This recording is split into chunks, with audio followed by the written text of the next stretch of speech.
Well, I came up with the anti-Faro looking for a reset move of Juan Tamariz's. He had a move that I wanted to be able to get to that position, and that required to get cards to separate, right? To separate. They didn't have to separate one by one, they just had to separate. And I thought long and hard, and I finally thought that this action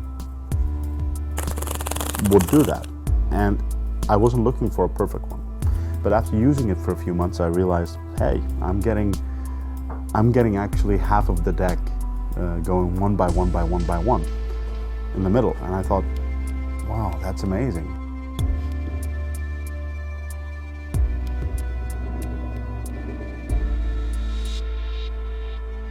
It's difficult, but I do have some pointers that will make it a little bit easier and speed up the learning process by a few years. So again, if you look here and I separate, there's just one mistake at that end, and we have all the cards separated. If the anti-Faro didn't have to be 100% perfect, there'd be a lot more applications for it. And some people are working just on that it's enough if you get like 2/3 of the deck. Like my Triumph. Right. It doesn't make any sense. You might as well do so many other Triumphs, but it's very, very interesting. So I'm glad that I'm very happy that there are guys like you who, despite my beliefs that it's a fairly useless move, are proving me wrong. That's very, very nice. I mean, it's I just came up with it. I didn't see the potential of it, but it's very nice to see that there are guys out there who are willing to not only put their time and effort into it, but find it pleasant and come up with applications. Yeah, that's great. So that's a nice lesson for all the move monkeys out there that say, you know, this is pointless. Maybe you can't find the point for it, but someone will, you know. That's a very good point.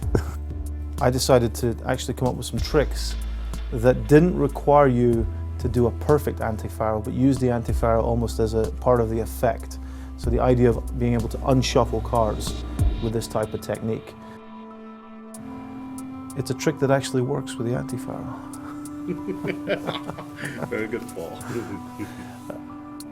Anyone who ever does this are bound to get mistakes.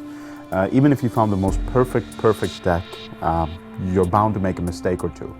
And they're acceptable, they're okay, if you know how you're going to correct them. For instance, compared to the Faro shuffle, if you make a mistake, you're going to have to take the cards back out and shuffle again. But in the anti-Faro, you can actually have the mistakes and then do the corrections. At the same time doing this and the other.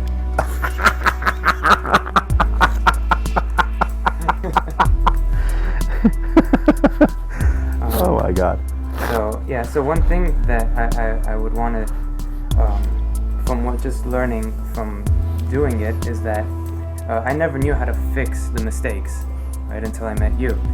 So I knew that there was no option for it, I had to do it perfectly. So I try to come up with ways of how I could get the bottom and the top, because that was giving me the most trouble.